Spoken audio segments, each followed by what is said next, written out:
Great. Good morning, everyone. I am going to get started. Thanks so much for joining us today. It's really lovely to see lots of you here this morning.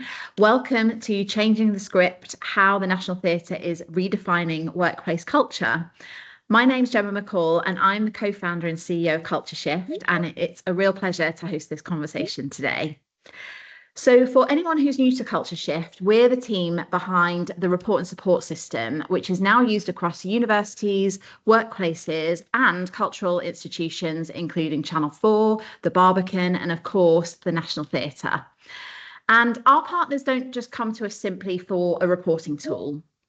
The reason why they work with Culture Shift is because they want ongoing support when it comes to tackling cultural issues. They want shared learning and a clearer understanding of what's happening beneath the surface of their culture. If you do want to explore how our system works, then you can find a demo link that's being shared in the chat at the moment. So I'm delighted today to be joined by Sarah Dean, who is a People Policy and Engagement Partner at the National Theatre. And Sarah and I are going to talk about how the organisation has reshaped its reporting processes and how it's using data to guide cultural change and how it balances sensitivity and privacy with accountability. Morning, Sarah. Hi, everyone. Hi, Gemma. Thanks for inviting me. No worries. Thanks for joining us. So before we dive into the National Theatre's journey, I just want to set the scene a little because this conversation now sits right in the middle of a moment of real reckoning across the creative industries. The sector is admired for its imagination and influence, yet it has struggled with deeply rooted issues around safety, power, and behaviour. Bullying, harassment, discrimination, and sexual misconduct are still far too common. None of this is new, but what has changed is the level of expectation, legally, culturally, institutionally. And over the past year, we've seen some really important shifts. So the Worker Protection Act, which came into force in October 2024, has now placed a proactive duty on all employers to protect staff from sexual harassment. And the soon-to-be finalised Employee Rights Bill strengthens those obligations further, particularly around third-party harassment. Now, alongside this, the Creative Industries Independent Standards Authority, or CISA, as most of us know it, published their new cross-sector standards earlier this year. These standards set out what safe, inclusive practice should look like in every organisation, whether you're a major institution or a small production company. And those standards focus on 4 themes: safe working environments, inclusive working environments, open and accountable reporting mechanisms, and responsive learning culture. They're very clear that everyone has a role to play, from freelancers to senior leaders, and that safety and respect aren't just optional extras, they are the baseline. And I'm keen to understand what the audience today is kind of doing in their approach to preventing harassment within their organisations. So we've just got a poll up here just to get an understanding of kind of the room we're in today and what is happening within your organisations. So I'm going to carry on talking whilst you're filling out that poll, and then we'll talk about the results in a second. So CISA's work lands at a really important time because the evidence is stark. They published a report called Building the Foundation last year, and that highlights just how serious the situation is, because about half of people working in the creative industries say that they've experienced discrimination, bullying, or neglect. In theatre, neglect was the most commonly reported issue, which I think was probably quite surprising to a lot of us. Among almost 1 in 3 creatives said they weren't confident that they understood their rights. And that was highlighted particularly in the group who are women and younger workers, as well as those in mid-level roles. The qualitative findings then deepen that picture. People described harmful behaviour as something that is still treated as just part of the job or excused because of someone's perceived genius. Many freelancers talked about the fear of being labelled difficult or losing future work if they spoke up about things. And that fear leads to silence. And that silence has led to whisper networks and warnings passed in corridors and on WhatsApp groups instead of safe, trusted reporting systems. And the opacity of those whisper networks makes it even more difficult for us as organisations to tackle what are already pretty hidden behaviours. And CISA's economic modelling backs up these issues. They define workplace conflict broadly, which is bullying, discrimination, intimidation, sexual harassment or assault, and estimate that around 700,000 people across the creative industries experience this kind of harm every year, 700,000 people. The cost to the sector is enormous, both financially and creatively. And in areas like theatre, where 2/3 of the workforce is self-employed, the risks are even more pronounced. So I think the overarching message is clear. The sector has allowed harmful behaviours to embed themselves over the decades. The current culture doesn't always protect people. It doesn't always hold perpetrators to account, and it doesn't always give individuals the confidence to speak up about things. And so that's exactly why today's conversation matters. We're focusing on how one of our most respected cultural institutions has chosen not to accept how the way things have always been. The National Theatre has taken a deliberate step towards greater safety, transparency and learning. Their decision to bring in report and support is part of a broader commitment to accountability, and it aligns with the direction of legislation and CISA standards. But more importantly, it reflects a belief that everyone who walks through their doors should feel safe and respected. So with that background and context, I'd love to begin exploring how the work is unfolding in practice. So Sarah, thanks again for being here. And let's start at the beginning. So could you give us a bit of background to the foundation work you had been doing on creating an environment where people could speak up before we started talking? Yeah, so hi everybody. So we post-pandemic, there were kind of two main drivers really. Anyone working in theatre during the pandemic was aware of the kind of movement of freelancers make theatre and all that kind of response, you know, to freelancers' experience of working in the sector and in the industry, and kind of what was missing. So the NT, we have we set up a freelancers working group, really to kind of get the viewpoints and the kind of to work out what it is that we could do that would help freelancers that we're employing. So at the NT, in a working year, we're probably employing a total number of people that have worked here is somewhere between 1,300 and 1,500 people. And of those, about 1,000 are staff, so on payroll, and everybody else is a freelancer.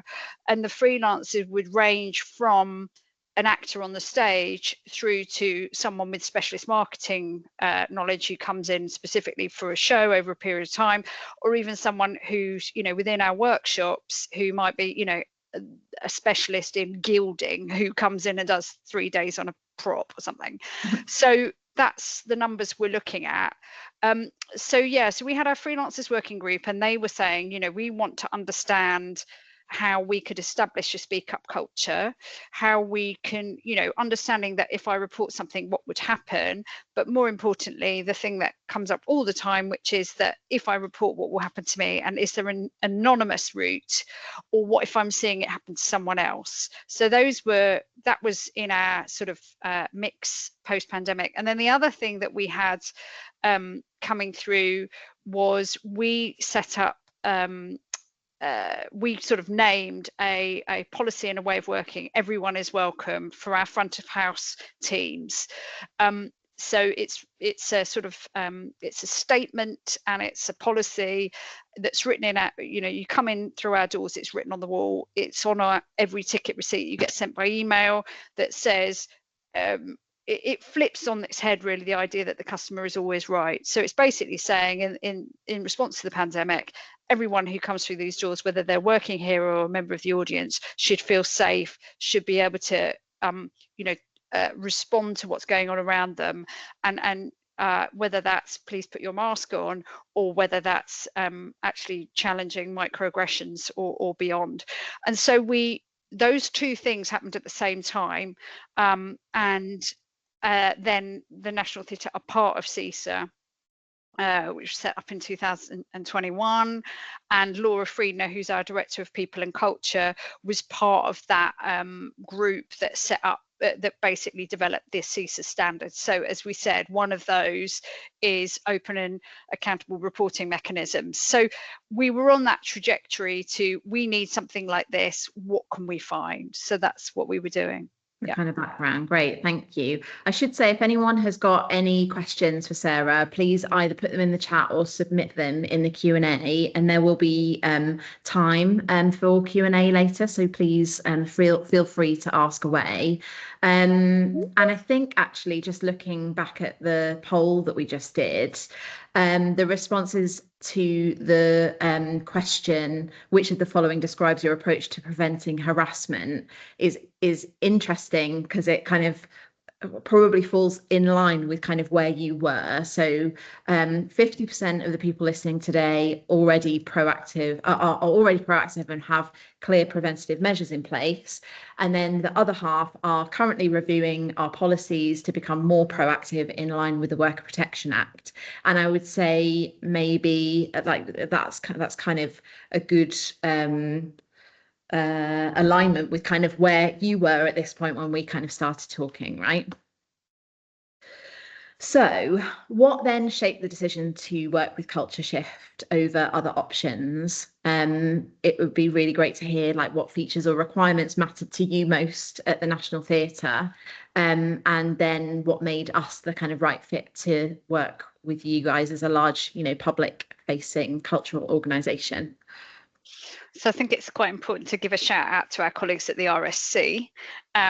So talking with them, they had already got a system, not report and support, but they were talking about how important the two-way messaging was. The fact that in the anonymous, if you're reporting anonymously, you can still go back and forth and ask questions. And that felt really important to us, because our freelancers were talking about that, saying, I can dump this at your door, but what if I want to follow up? Or what if you want to ask me a question? Or what, that kind of thing. So that for us, that was a non-negotiable feature. We are relatively small compared to some of the big players that we were talking to about reporting systems. We are quite a small organization compared to I don't know, Price Waterhouse or Deutsche Bank or something. And so we're employing 1,500 people absolute max in a year. And for them it was interesting. I went to a lot of demos, and there were a lot of different systems that are, very American or very European or very desk based. So the assumption is people are working in offices all day, every day, and this is the thing that they can do. And actually, that's not true here at all. We've got that contingent of freelancers, and then we've got our workshops. So you've got people who are on the shop floor who are not on computers all day, every day. So there was just a disconnect of them understanding the British scene, the theatre scene, and the fact that it wasn't just office-based staff. So we felt that was constantly we were butting up against that when we were looking at the range of options. The fact that Culture Shift were responsive and also based within higher education felt really helpful, because there was there's an understanding of what it is to be in a subsidized or government funded sector and all of that kind of thing. And also something that's very pertinent is our largest team is front of house, and a huge number of those are people who are recent graduates, so they are used to the reporting culture of university. So that was sort of why we once we started speaking to you guys, we could see the differential, so that while you're smaller, that makes you nimble, and that you also understand the sector a bit more, or were willing to understand. I mean, that was the thing, is we weren't a big enough client for some of the bigger organizations. So that was interesting. Yeah, okay, thank you. How does the system and kind of working with Culture Shift allow you to kind of exceed the regulatory expectations of CISA, and then help you kind of go beyond the Worker Protection Act, because I think all of us kind of have the ambition to go further to tackle these harms that you kind of exist everywhere. So how does it help you kind of to do that? So everyone is welcome existed already. So we have two forms on our report and support. So one is sort of internal. So if you want to report unacceptable behaviour from another member of staff or from a freelancer or contractor or whatever, you go down one route. Or everyone is welcome is when you're reporting unacceptable behaviour from the public. And so broadly, the people who fill that in are front of house, security, housekeeping, food and drink staff. And we already had a culture of that working. We were literally working through a Microsoft form. People were filling it in. You know, people were keen for it to happen. So they were used to reporting. What report and support has brought for us by collecting the data that way is the analytics, the real drill down. So you can look at a date range. You can say when this show was in, how many more reports, you know, does this show whip people into a frenzy of bad behavior? Unlikely. But also stuff like drinks promotions. If you've got a drinks promotion, you know, you might have anecdotal evidence that that's causing trouble, but actually, or the one that we've had that's a really nuanced creative thing is the point at which latecomers can be admitted to the auditorium can be so stressful for front of house when people perceive that they're being held for too long. And then you're kind of doing the negotiation with the artistic team and actually being able to go, look, when you were letting people in after half an hour, it's caused this many big problems. Can we have a longer lighting change, because it will change, you know. So you can really do the analytics on it, which has been really, really helpful. And then for our quarterly reporting to our board, we're also then being able, we've got quite a drill down on that where people can we can categorize cases. So it is, how many cases did we have that related to the fact you can't bring a hot drink into the auditorium, but also how many cases was it women reporting, was it seemed to be rooted in some kind of ageism, it's some, you know, all of those kinds of things. So that's been really, really helpful, the analytics side. That's great. And I think also what is interesting in analytics, when you layer up or layer on top, say the data that we have from CISA, so that kind of sector data, which kind of tells us the groups that are kind of overly affected by poor behaviour, and you layer that on top of your data, and often actually what happens is that you will see gaps in those reporting. So the people that you are probably experiencing the harm may not still feel confident enough to speak up to the organisation. It arms you with that knowledge to kind of go, right, we need to work harder to earn the trust of those people so that they will speak up to us. So I think it's all it's really useful to see the data, obviously, that you can see, but also it's a kind of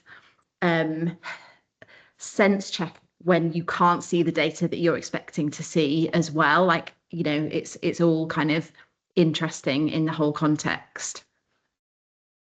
So can you talk to us a little bit about how you secured stakeholder buy-in across the organisation to implement something, you know, more than a Microsoft form?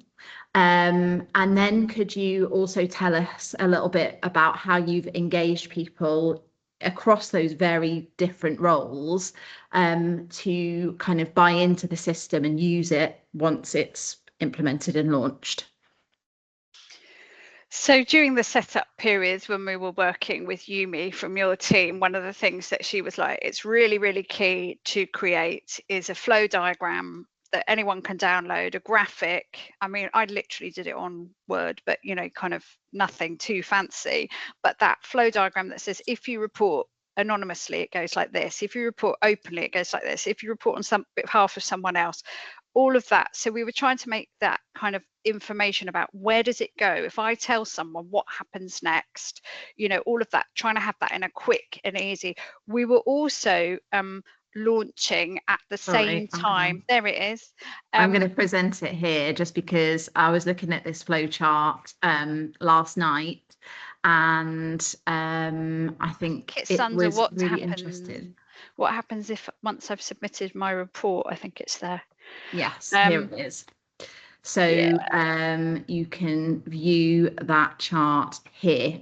And I think one of the biggest sort of things that people potentially miss when they are implementing a reporting system is how speaking up is brave and courageous, right? It most of the time when we ask the question, why have you decided to report anonymously, it's because ultimately people don't really want to get someone else in trouble. They just want the behavior to stop, and they fear the consequences to their career. And in the creative sector, the fragility of someone's career is very, very present in the creative sector. And so it's really important to manage those expectations and say, right, when you report anonymously, this is what will happen next. If you report with your name, then these are your choices. And so I think this flow diagram is a really useful way to start to explain to people how reports are handled so that they can make an informed decision about how they want to report.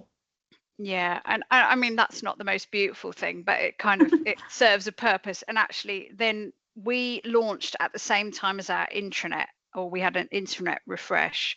So we have the NT hub, and actually that was really helpful as well, because then it's embedded within that, and then on the hub it has like FAQs, so you can so that there's information all over the place that you can kind of access that kind of takes you through the journey. And we wanted to make sure that that was the case as well, so that whether you're on a phone stood in a corridor or whether you're on a desktop machine, you can access the information and feel reassured. So what we did in the initial stages, so we knew that security would be a big issue for the unions, for the staff networks, and for our own legal team. How do we know that this isn't going to go to the Daily Mail is one question. How do we know that this isn't that me as a freelancer, I'm not going to be singled out as a troublemaker? So how can we reassure everyone that this really is secure, and this is what so the great news is that your team are really helpful with that kind of real drill down on how does this work? How is this system encrypted? How do we know that there isn't, a member of the culture shift team in Manchester having a little look, because you can't look. No. And that's absolutely brilliant. So all of that was really helpful. We are privileged, again, through being a big organization. We have a cyber security expert, Sam, and what was great was working with Sam. He was able to go through and talk to your tech team and really get that drill down. And his overwhelming risk assessment and support was, this is above and beyond. This is much more than we'd expect for a system like this, and we're really reassured by that. So that was really helpful to then be able to get that buy-in and to reassure everyone that if you are anonymous, you really are anonymous. If you put your details in, those details are not being spied on by anybody else, as much as a secure website can be, So that was really important. And then what we've done, so I mean, it was your basic poster campaign, QR codes. Every front of house member of staff has a QR code sticker on the back of their lanyard. We did that when we launched Everyone is Welcome, and we just basically updated that, and that felt really helpful because it's there, it's in bed, and they're kind of the buy-in for Everyone is Welcome is pretty straightforward anyway, so they were already on board. But that that was brought in. The intranet has a direct button. Our intranet has two sections, so it has a staff section and a freelancer, and it's on both as kind of report unacceptable behaviour. It's there. And the Everyone is Welcome training, which all front of house staff do, that includes this is how the reporting works. On the other side, for the unacceptable behaviour in the workplace that's not the public, our company stage management teams basically built it into all the welcome meetings for cast and creative teams. And this, as I said, there's posters all around the building and so on, but they put that in. Here's the QR code. It's on the wall on the notice board in the rehearsal room. This is for you. Anyone can report at any time. You can report on behalf of other people. If you report anonymously, this is what happens. If you report openly, they're also saying, come and talk to us, you know. And that is an interesting thing, is actually the knock on. Yes, we've got a reporting system. Yes, we've got a way of reporting anonymously, but actually, interestingly, our face-to-face, can I just have a word type conversations, those have gone up because it's created a speak up culture, which I think is really positive. Yeah, I think that is really positive, and I think it goes to the fact that you need to keep having conversations and keep signposting and keep reminding people, you know, what kind of isn't acceptable. You can't just launch and then hope that people know. It's that repetition kind of time and time again. And I think you said that it's part of a kind of welcome production meeting where there's an actual like face-to-face conversation about like this. If you experience or witness anything, this is your options for being able to tell someone about it. And just keeping on repeating that message really helps with you know, like helping increase reporting, whether it's anonymously, whether it's with their name, or whether it's, you know, directly to the people team and the HR team. I think anywhere, if anyone is prepared to tell someone about something that they've experienced, that's a massive win. And so one of the pieces of the work that was happening alongside this, so my role, so I'm people policy is the first part of my job. So one of the things we've done is a big revamp of our, you know, we've set up our dignity and respect at work policy. So that was launched in like a complete relaunch in early 2024, and then we basically have updated on the back of everyone is welcome and our sorry, not everyone is welcome on report and support. I'm distracted because a meeting is popping up. Go away. So we did that bit of work on the policy and on our grievance process as well. So it sort of points to report and support, and really we wanted to take out as much of the, are you raising a formal grievance? Are you? And it's like, actually, just tell us and we will take these actions and they look like this. We've done quite a lot of work around that because I think then it sort of demystifies.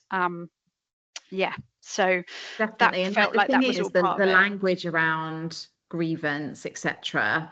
Like it turns the heat up. It like raises the bar. Come to a hearing. You know, a hearing, exactly. you're like, and like people like don't really want to do that. They just want the behavior to stop and for a conversation to be had probably informally, so that behavior is adjusted or stops. And so, and I think the kind of focus on speak up or tell someone is kind of where we need to be if we are going to proactively prevent things and start preventing things, because otherwise we're always going to be at the thorny kind of grievance end of things, and once it's got there, that's when it's really difficult to turn a relationship, you know, that's experienced conflict around once it's got to a grievance level. So I think just going back to what you were saying about IT and everything, I think I just kind of want to make the point that having those conversations with those key stakeholders early is definitely kind of paves the way for a much smoother onboarding, and engaging all of those people in the conversation early, so it doesn't sort of feel like a fait accompli kind of thing. You're involving them in the conversation, they understand what is being purchased, how it works, and they can kind of have oversight. That is a much easier and smoother way of keeping those stakeholders happy than kind of going, oh, by the way, can you have a look at this because it's going live next week. And Trinity Laban, actually I came to one of these, and Trinity Laban were talking about it and how they'd work with their students unions and their staff unions and talked about how to do that, and I kind of was like, that's really interesting, I think that's the route we need to follow. So that was really helpful learning from someone else. I always advocate for involving the unions early as well, because then they feel involved, and ultimately they will signpost the people that they represent through the routes that you want them to be signposted to. So I think just like having the conversations early, involving all of those different stakeholders, make for a much smoother process for onboarding and going live. You've kind of alluded to this a little bit, because sort of not only are you onboarding kind of a new piece of software into the organization, but there is an element of change management here, because you are, wanting people to maybe change the way that they speak up to you. So how did that kind of onboarding and change management process kind of look like in practice? I know that you mentioned that you reviewed the dignity and respect at work policy, and if I remember rightly, I don't know whether you'd always thought that you were going to do that. That was kind of something that kind of cropped up that you decided to do like during onboarding. So what other kind of elements like that might have been early challenges or concerns, or anything that were maybe unexpected along the way? So yeah, we didn't expect necessarily, I mean, then we were like, actually, it just makes sense that this should be embedded in here. So in the procedure, so it says, if you report, this is what we're going to do, this is who's going to take it forward, all of that kind of stuff. There was also a comms piece to do about, because for freelancers, often the HR team doesn't touch you really. You come in because you've been hired as a choreographer on a show via a producer. You're not, we might get your payroll and do your right to work check, but really and truly, you're not in the same way as a member of staff going, who is my people team partner who I can speak to if I have a problem, or I've got a question, or I want to, find out about my pension or whatever. It's just, you don't interact in that way. And so that was also a kind of overwhelm of saying, to make sure that the messaging was like, it's not going to be just another, who is this person that I'm going to tell this thing to? It's like the company social management team are involved. As soon as something comes in, it's triaged, it's brought to the manager. We talk about a 2 working day turnaround. Most people get a response basically we get a lot overnight. So end of the day or end of shift, that's when you'll get, particularly as I say, front of house and anyone working that end of things tend to be who use the system the most, and they are one of the biggest teams, so you can see why that would be the case. But yeah, we've got a 2-day turnaround, but we're often less than that, because it's as simple as like, we pass it to a manager who knows what they're doing, who then has the conversation. So that was kind of making sure that we had the comms around that to say, who is the business partner for my department, or who is going to be reading this, and how do I feel about that? All of those kinds of questions. It's not the head of casting that reads something, that kind of, all that kind of. So just that reassurance and that kind of messaging. So those are kind of the main sort of changes. So now that the system's been in place for a while, how have you noticed that it's influenced reporting behaviour? You mentioned before that you've seen an increase in people kind of having direct conversations. How have you observed it has influenced the organisational culture, and how has it changed the way that incidents are handled at the National Theatre?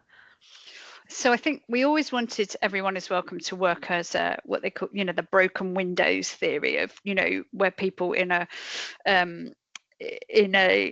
report everything to the police, so the police knows everything that's going on, so that then local authorities and the police can make a difference. So it's so that's the thing, is that we're saying report it for the public facing stuff, because we can't impact, have the conversation that says, can we let latecomers in at 10 minutes in, not half an hour in, or can we be a bit more lax about our hot drinks policy, or what, those sorts of like things that create things that blow up.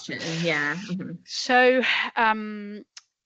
so that is an interesting thing. Part of our thing is the and talking to your team about the next steps of linking reports, because actually everyone wants to report. So then you go, we've got 7 reports. Oh, it's all about one incident, Yeah.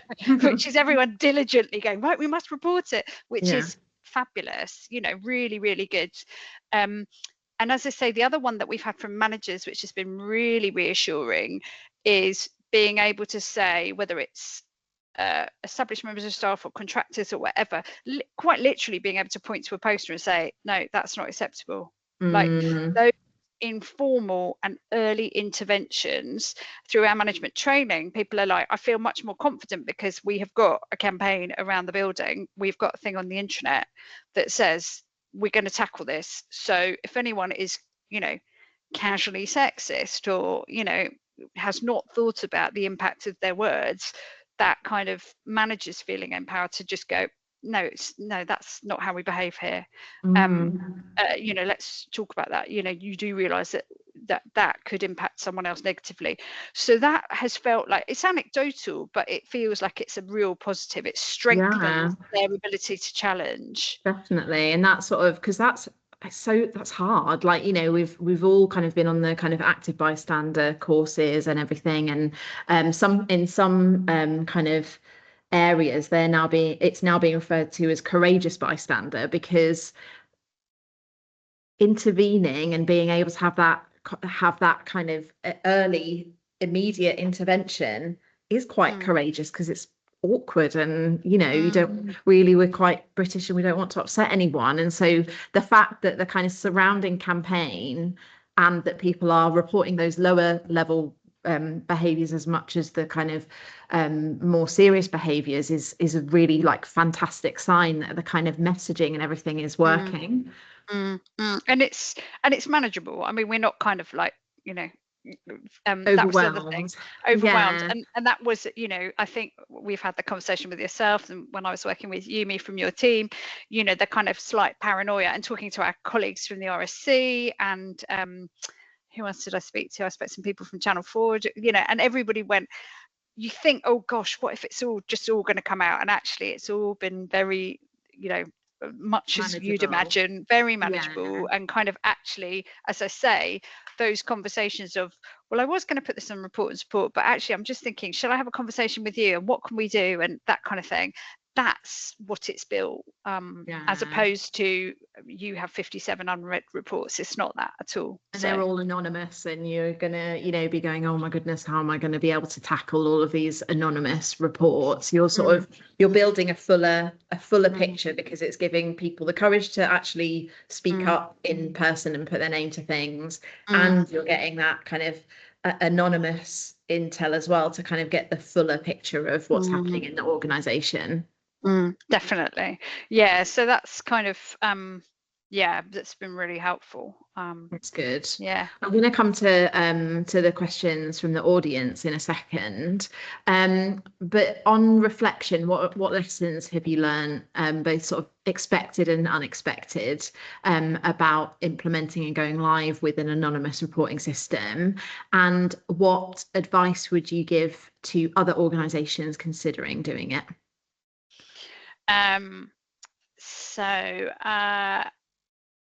I suppose, I mean, I've written down a thing here which is kind of ridiculous, but like the QR code tech, like we all know it works. And actually we invested in a tiny bit of software, which means that if your web address moves, the QR code follows it.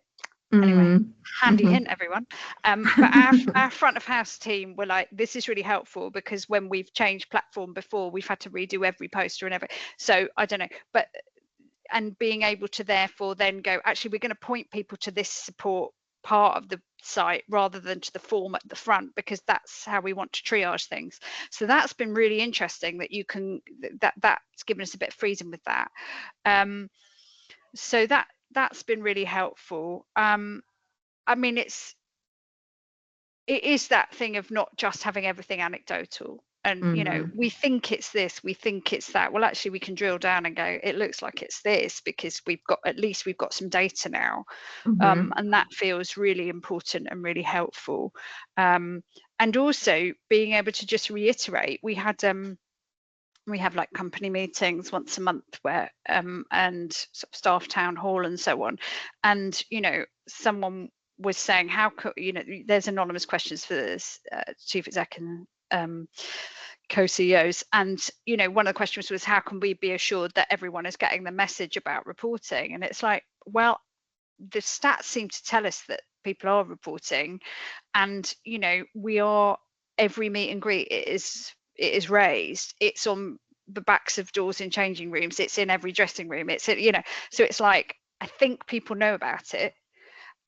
We want to try and we're going to do a second wave, because we're 6 months in now of publicity, which then reiterates that, and this is the flow and this is what will happen, because I think that comes time and time again. It's like, oh, I don't, that sort of reassurance of what will happen next. So, but nevertheless, it feels like it's something that's there. And actually, as we say, if you've got a lot of people that have experienced it at university, they're not afraid of it. Yeah, I'll just send this through. Here we are. So yeah, definitely. And I think what we find with some of the organizations that we've worked with for a bit of a longer time, they find that reporting on the things that have been reported, how they've been reported, i.e. anonymously or with a name, and then presenting their kind of action plan for what they're going to do in the future to prevent those behaviours happening in the future, is a really valuable way to close that feedback loop, because obviously we've got the two-way anonymous messaging feature, but not everyone uses, not every anonymous reporter wants to use that, and it's important to say that the onus is on the sort of reporter, so that we're kind of survivor led, so that the choice is in the hands of the kind of reporter as to whether they want to have a conversation with the organization, or whether they just want to submit the anonymous report and then that's it for them. But that closing the feedback loop by saying this is how many reports we've had, this is the sort of percentage of anonymous versus named, this is what we're going to do to prevent it in the future, speaks to those people who know that it wasn't a pointless exercise speaking up about what it is that they've experienced. It was seen by the organisation, it was and changes are going to be made as a result, and that's kind of how you keep that momentum going. And we've, it's helped us with sort of tangible stuff around, we've had stuff in train, but actually being able to announce it a bit earlier. So for example, that kind of, we've had in development all staff training around microaggressions and discrimination, but the rollout of that is kind of, it's been imminent, but actually being able to say, we know that people are concerned, this is coming, that kind of thing. And similarly, obviously, off the back of the prevention of sexual harassment legislation, we did all staff, all manager in-person training, and then we have compulsory mandatory training for all staff that's online. And then we're able to kind of, again, it's just that thing of going, this is happening all the time, it is not dropped off the agenda and it's coming, so we're doing another wave of that, and there's also neurodiversity training, because often it's about that that being discriminated against or treated badly because people don't understand where you're coming from, so that being a dominant factor. So so we've felt like we've spoken up quicker about what we're planning, rather than, oh, we'll wait until next quarter when we announce this. It's like, actually, if we're getting a lot of reports, let's talk about this. Yeah, and it builds that momentum, which is really, really good. I'm going to come to some of the audience questions now. Someone has asked, just kind of going back to what we were talking about at the beginning, about the freelancer working group. They asked, how did you select the people that would be involved in the freelancer working group? There was kind of, there was some that was, so there were sort of focus groups, which were with people who were around, but there was also that thing of, this is a person who's come and gone quite a lot, can they come along to this?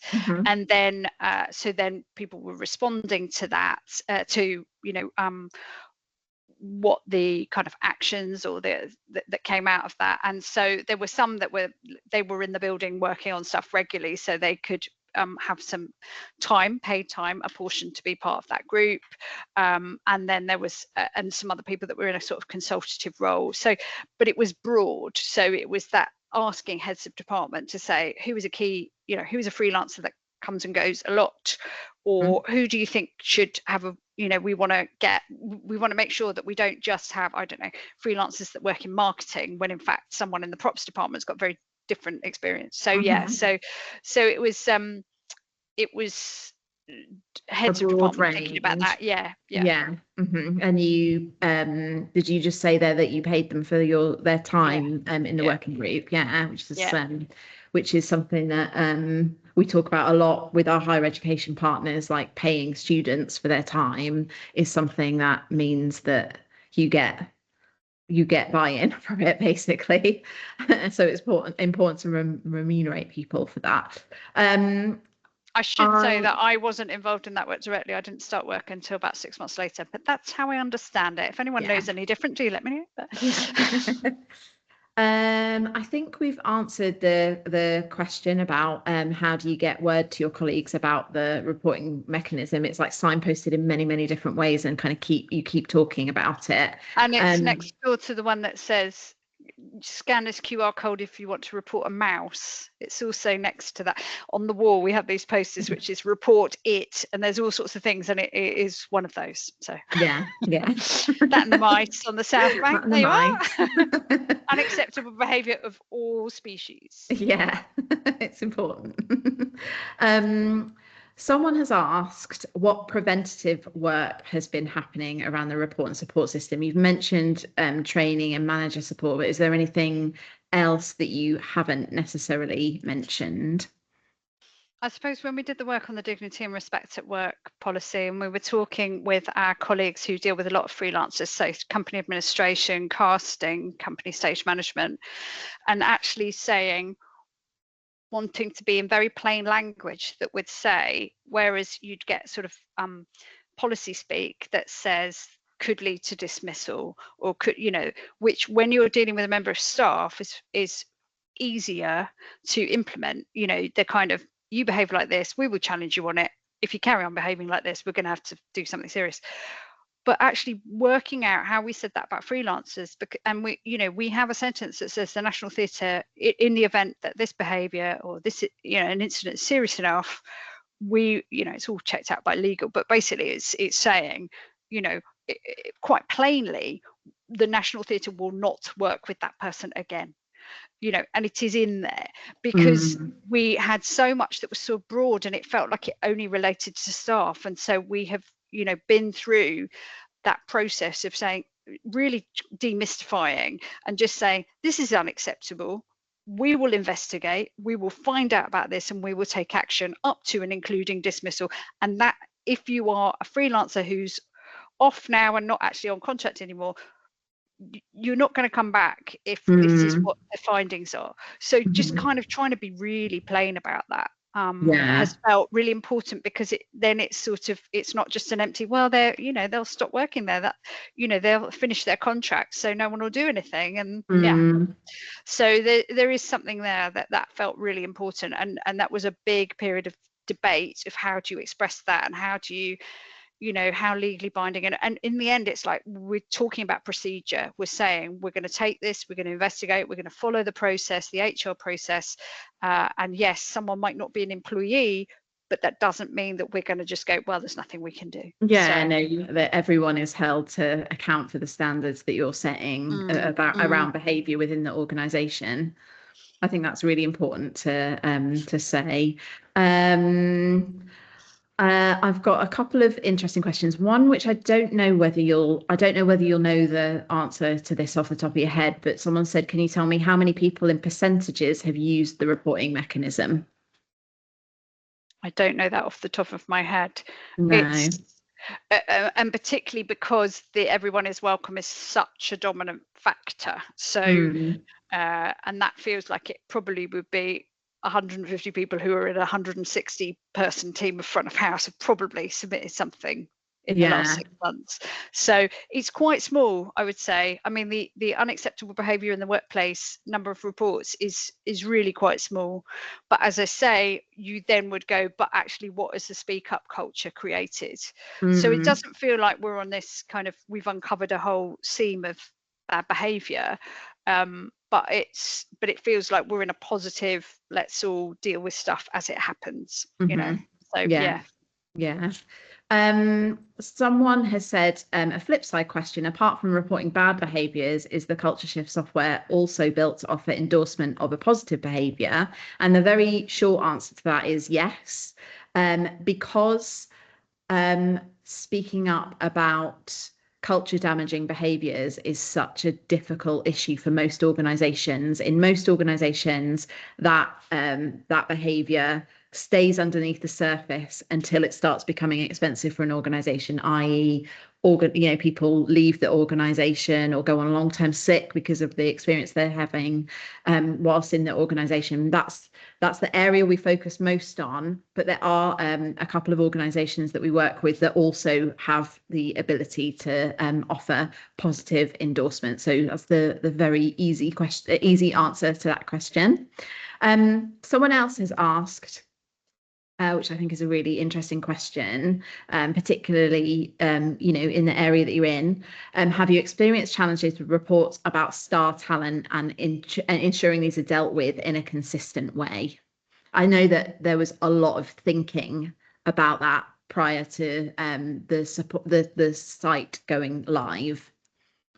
Yeah, so I mean, it's dealt with in exactly the same way as any other. And I think there's a moment of surprise about that. But this person is fronting a show. I should say we have not had if anyone from the Daily Mail is on this call, but no, we haven't had a deluge of that kind of stuff. But it is interesting, and that is the ethos, which is it's not one rule for you and one rule for another. And so our casting team, our company administration, and our company stage management work very tightly with our directors of people and culture, and our deputy director who does Mark, who leads our employee relations stuff. So if something is reported, that action and that hand on the shoulder to say, can I have a conversation with you, is quick. And it's not, well, let's wait until the end of the run and hope it gets better. Gone are those days. And actually that's what being part of CISA is about. That's what having this system is about. And it kind of that nailing the colours to the mast to say, you tell us. That's why in a welcome meeting we're saying, you tell us, we will take action. And it won't be just, oh, well, this person's the box office draw, so let's all hope for the best. But it is complicated. I mean, yeah, but nevertheless, you're handling it the same way as if it's, I work in the post room and I'm complaining about my manager. It's the same. Yeah, definitely. Just as we sort of come towards the end of the session, there are just a couple more questions that have come through. Thanks so much for asking your questions, everyone in the audience. So someone has said, our organisation has launched a campaign to call it out. However, this is often interpreted as just calling out bad behaviours, even though it's designed to showcase positive behaviours too. Have you / organisations using your system found this situation too? Any advice on how to promote both sides? It's really interesting because what we find with two sides of the thing, right? So you've got the calling out the bad behaviour, and we still have to do quite a lot of work to educate people on all types of bad behaviour. So it's not just the stuff that's really severe and really serious, it's the lower level behaviours that we want to understand as well, because if we can have a conversation and have an intervention in some way when it's a lower level behaviour, it will stop it escalating to the more serious stuff. So on that kind of side of the coin, helping people understand what lower level behaviours aren't acceptable is a challenge that we work with organisations on. On the flip side, it's it's something that's difficult for people to kind of go, I really like the way that that person did that, and I'm going to document it and tell them that, or tell the wider organization that I really appreciated that sort of act of kindness or something like that. And on that side of things, I think incentivizing people to do that is kind of the best and quickest way of achieving people speaking up about good behaviors that they've experienced or witnessed. And so there's like, you know, like we've worked with organizations who have you know, given sort of attached vouchers and things like that to people saying, oh, this is a good behavior, or like if they've got a number of times that they've been mentioned across a quarter, then they would get like a voucher or things like that. So like kind of financial incentivization on that side of the coin, and then education about lower level behaviors on the poor behavior side of things. I hope that answers your question. And then my last question then of the day is the reporting system only for staff? Is there an anonymous reporting option for a visitor, for example? And I'm not entirely sure what that is at National Theatre, but with all the other organisations that we work with, many of them allow visitors to say and speak up about when they've experienced poor behaviours within their organisation. So it can be open to visitors as well. I'm not entirely sure. I can't remember what the situation is. We don't promote it to customers or patrons, but that much is true. I mean, there's different mechanisms through our website if you wanted to report, you know, kind of as a customer or as a patron. But because of the way it's set up, you define who you are. So it could be, I don't know, you're a volunteer in the archive. You could just as easily scan that QR code as a member of staff. So we don't sift. We'd much rather we knew, but we're not promoting it to the public. But you could be a contractor, you could be, you know, that's fine. You know, if you can scan that QR code, you can tell us who you are and we'll take it from there. Yeah, and a lot of like I say, a lot of our partners do allow visitors to report things. So for example, we work with the University of Manchester, and the University of Manchester actually has a number of like museums and visitor sites as part of their kind of estate, and visitors to say Jodrell Bank, for example, can use the report and support system to speak up about things they've experienced or witnessed. So it's a possibility. And I think if you were to do that, then different kind of comms campaigns to those different audiences is definitely like the way that you'd make sure that those you know, reports come through. Fab. I think we are nearly at time. So I just want to say thank you so much, Sarah, for joining me today and for allowing me to grill you about your experience of working with Culture Shift and like what your findings have been now that you've got report and support in place. Really, really appreciate your time. Thanks to everyone that joined us today. And if you did want to speak to us at all about how we could potentially work together, then please click on the link that will be shared in the chat shortly. Thank you very much. Have a great day. Thanks, everybody. Take care.